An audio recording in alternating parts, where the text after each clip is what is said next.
Actually, yung pag-uusapan natin ngayon, si General Torre po, no, ay umaksyon na.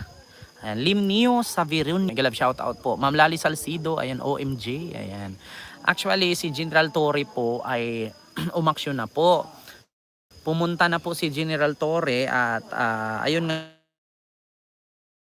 ang sedition case, no? So di na siguro to sa mga abogado kung anong gagawin nila. Kaya sa inyo madudurog talaga, no? Actually mangangatog, no? Kakabahan na talaga ang Lulu fentanyl ninyo nito. Shout out from Baguio City, Milicio Areza, Miguel shout Tess Malvataan, Miguel shout out po dyan, Ma'am Tess, no? And kay sino pa? Kay Junior Asuncion, shout out watching from KSA, Mindanao PH. Hello. Miguel shout out. 'Di ba? Salute kay Major General Torre, the next PNP chief after Marbel. Nako. Ma'am Susana Mikil, Miguel shout out dyan sa Japan, and kay Boots Australia. Miguel shout out po dyan sa Vancouver, Canada. So ngayon mga kababayan, sana magpi-play po yung ating video dito sa TikTok na about kay General Torre. So para nag-file si General Torre ngayon lang. Nag-file ngayon lang kanina. Cool nga sa hindi ko alam kung ito wait lang wait lang. Ito na. We already submitted for unlawful utterances at saka inciting to sedition. So, nandun na rin sa docket niya. Ito po. Policy 20, the case of Rodrigo Roa Duterte. Okay, ano pong yung mga statements dun sa last rally. Opo. So, we already submitted it for unlawful utterances at saka inciting to sedition. So, nandun na rin sa docket niya. At 4 case lead up na rin yung reklamo natin kay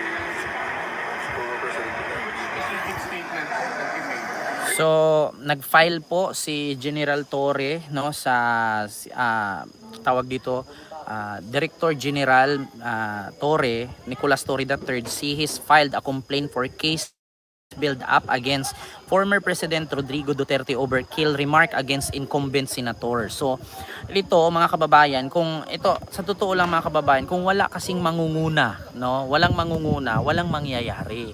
Kaya kailangan talaga may maglilid, di ba? May mangunguna, maraming susunod niyan. Natatakot lang kasi sila kasi nga alam nyo naman, di ba? Si digong nyo, matibay-tibay. Kaya ngayon ito, pinangunahan na ni General Torre, nag-file na siya ng complaint, no, sa di ko alam kung saan ba to, yung ombudsman ba tong finailan niya. Kasi ito binalita ito ng GME News. So sabi dito si IDG Chief General Nicolas Torre the third, he filed a complaint for case build up against former President Rodrigo Duterte over kill remarks against incumbent senators. Kasi mahirap kasi yung ganyan yung pabungol-bungol lang tayo. Alam nyo, sa ginawa kasi ni Digong, parang mind conditioning yan. Ngayon, sa mga DDS dyan na nagagalit, huwag po kayo magalit kung sabihin kung mind conditioning ang ginagawa ni Digong. Kasi alam nyo kung bakit? Pag lagi kasing ganyan, pag laging katulad niya nung nakaraan administrasyon na siya ang presidente, ang ginagawa niya, nagmumura siya. So ngayon pag napapanood niya ng mga kabataan, gagayahin siya. So kumbaga magiging normal na lang yung pagmumura, kasi kung sasawayin yung medyo menor de edad pa tapos murahin yung mas nakakatanda sa kanya, ngayon ang sasabihin ngayon ng mga kabataan, yung presidente nga natin nagmumura tapos kami bawal. Kaya, katulad niyan, katulad nung nagbanta si BP Sara kay BBM na ipapatay daw niya si First Lady, si BBM at si Romualdez. Ngayon, walang nangyari nung binantaan na ipapatay ang presidente. So ngayon, kung tayong Pilipino, pwede din pala nating bantaan si president. Bakit? Kung si Sara nga, Vice President, binantaan ang president, walang nangyari. So tayong normal, pwede din pala tayong magbanta kung nino man. Diba? Kasi normal na sa kanila Diba? Normal na sa kanila, mga highest official sila, mga malalaking tao sila, o nagbabantaan sila, walang nangyari. O di kung sa atin din pala, pwede lang din pala po tayong magbanta. Bakit? Wala din namang nangyari nung nagbanta sila, hindi naman sila hinuli, hindi sila kinasuhan. Diba? Sir Kenry, Miguel shout out. Kaya tayo, parang ang sabi nga ni Representative depensor, no, ng Congress na mind conditioning ang ginawa ni Digong. Di ba? Oo, Sir Cesar Padre, may love shout out. Isa Marie Pascua, may love shout out dyan sa Hong Kong. Iloken shout out po from Northern Samar. Lagi ako nanood sa iyo dahil natutuwa ako sa mga ginagaya mo si Digong. Sabi ni Ma'am Telma Moreno. Ayan, nakaabot ako sa live mo, boses mo kibulok. At Digong nyo, sabi ni Enrique Mantele. May love shout out. Need talaga mabasted yung matandang fentanyl na yan. Sabi ni Ma'am Cheris. Ayan, Ma'am Priscilla, bobo silo po sa iyo dyan. Kaya nga, sabi ko sa inyo mga kababayan, eto na nga, sa totoo lang, sa dinami-dami, no, ng mga matataas dyan na mga rank official ay si General Torre lang po talaga ang naglakas loob, no, na nag-file ng case against sa overkill remark ni Digong sa incumbent senator. So, alam niyo sa totoo lang ganito, ako salute ako kay General Torre. Alam niyo kung bakit? Tumapang, kumbaga parang pinangunahan niya kung ang mali is mali. Diba? Kasi mahirap yung ganun eh. Hindi natin pwedeng itutolerate. Ito, sa totoo lang, si General Torre, pwede natin siyang tawaging, tawag dito, ginampanan niya ang kanyang tungkulin. Today we are getting ready for a simple date night. Kaya gagamit tayo ng... Bakit? Hindi naman siya natin pwedeng sabihin na pabida-bida siya. At least trabaho nila yan. Trabaho nila na hindi porkit ma-powerful ka, trabaho nila na hindi porkit makapangyarihan ka, malaking tao ka noon, 'di ba? Ay okay lang na mangapa ka ng dignidad ng iba. 'Di ba? Ito yung nagpapatunay na si General Torre hindi basta-bastang hawakan sa liig. Hindi ba? Sige, kasuhan nyo, namimihasa na yung matandang yan. Di ba? Oo, namimihasa na yung matandang yan sa pagmumura at pagbabanta. Ayan, sabi ni Mamayin Biermas ng Cebu. Ayan, Marie Biwet, may love shoutout dyan sa Ipugao. And Antonina Fangon, may love shoutout dyan. And kay Joseph Bukal, hello po sa iyo, sir. At sa asawa mo po. Anita Rosete, hello Kent. Ayan, ang bago mong tagahanga sa pagbablog. Salamat po. Ayun, Solid BBM, Ma'am Dulcie Mier, may galab shout out. Marcelo Rosete, may galab shout out. Oo, ayan, bantayan. Sige Kent, bantayan mo yung mga mag-amang kulang sa pag-iisip. Mabuti pa ang isip talaga matino kaysa kanila. Di ba? Oo, ingat kayo. Nagsabalikan na ang mga adik. Sabi ni Tutukubi ba? Alam mo sa totoo lang, ang mga adik kasi, natural yan, noon pa man hindi pa presidente si Digong may adik na. 'Di ba? Ang adik kasi parang yan eh, parang pera yan, nagsisirculate lang. 'Di ba? Hindi natin maiwasan ang adik sa Pilipinas, normal na yan. Oo, kasi ang Pilipinas kasi hindi naman pinagbabawal yung ibang ang pinagbabawal nga ginagamit. So normal na may mga adik. Normal na yan. Normal na nga sa atin yung pagmumura at pagbabanta. Adik pa kaya. Diba? Ay sipag talaga yung Sir Kent. More power. Saluto yung tama po kayo. Sarap manood sa vlog nyo, diba? At saka, Mama Maricel Laureano, may love shout out po. So ito nga, nakita nyo man po dito, CIDG, ayan, Chief Brigadier General Nicolas Torre III, ay nag-file na po siya ng kaso, no? Kay Rodrigo Duterte, overkill remarks against sa mga, ang sabi kasi ni Digong nung nakaraan na simple lang naman yan, patay lang tayo ng 15 ka senador, pasok na tayong lahat. Hindi ba? Diyos ko. Alam mo, sa totoo lang, hindi po porkit si Digong may advokasya na patayin ang mga adik, tukhangin ang mga adik. Bakit nung siya ba ang naging presidente, naubos ba ang adik?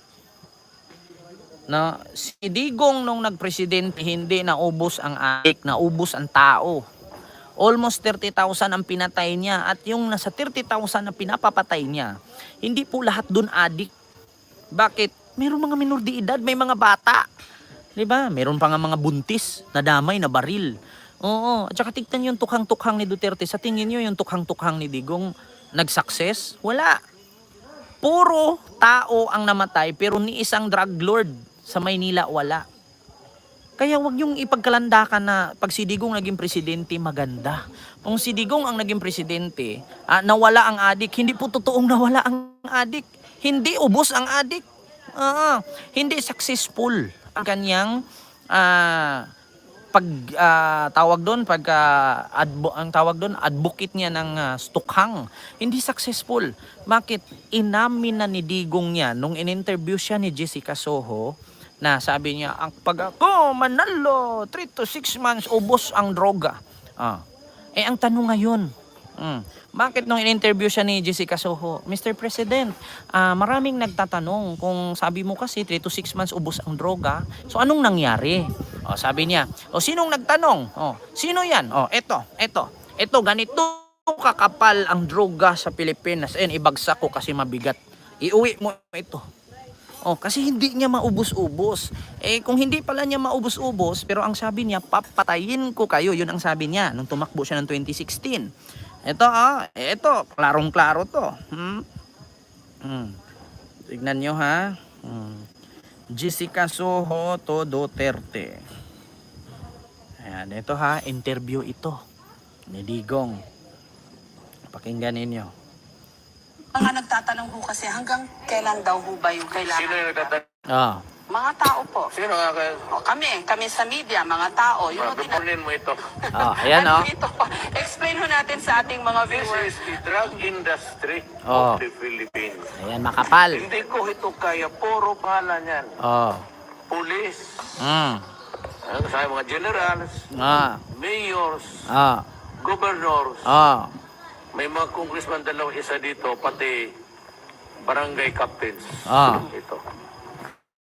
Ito ang droga ho ng Pilipinas. Ibagsak ko lang kasi mabigat. Kita mo? Nung Diba? Hindi niya naubos. Diba? Hindi niya naubos ang droga sa Pilipinas. Pero ang pangako niya, 3 to 6 months ubos ang droga. Bakit nung tinanong siya ni Jessica Soho sa loob ng panunungkulan niya, 3 years. Mula nung tumakbo siya ng 2016, 3 years. Naubos ba ang droga? Anong sabi niya? Ito ang droga ng Pilipinas. Ito ang listahan ng droga ng Pilipinas. Mabigat. Ibagsak ko. Hindi ko kaya ang droga. Hindi ko kayang ubusin ang droga sa Pilipinas. Bakit? Mabigat.